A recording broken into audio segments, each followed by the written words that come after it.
Hello everyone, আসসালামু আলাইকুম। স্বাগতম জানাচ্ছি আজকে নতুন একটি রেসিপিতে। আজকে আপনাদের বানিয়ে দেখাবো বিকালে খুবই মজাদার একটি নাস্তা। সেটি হচ্ছে চিকেন অ্যান্ড সালাদ র্যাপ। তার জন্য প্রথমেই আমি একটি পাত্রে নিয়ে নিব লাল মরিচ গুঁড়ো, হলুদ গুঁড়ো, গোলমরিচ, ময়দা, লবণ, একটি ডিম, দুধ, পানি। তারপর ভালোভাবে এটিকে মাখিয়ে নেওয়া হলে পাতলা করে কেটে রাখা চিকেনের বেস্ট পিসগুলো এখানে দিয়ে দেওয়া হলে আমি ভালোভাবে এটিকে মাখিয়ে নেওয়ার পরে আমি এগুলোকে ব্রেড ক্রামে কোট করা হলে আমি এটিকে ওভেনে বেক করব।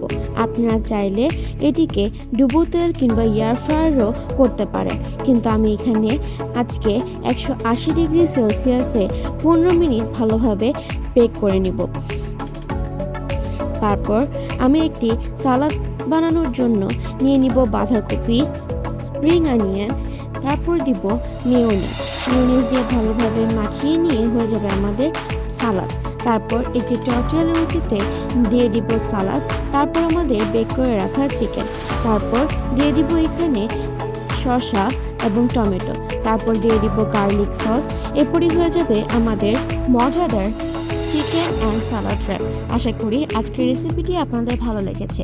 সবাই ভালো থাকবেন এবং সাথে থাকবেন। আসসালাম।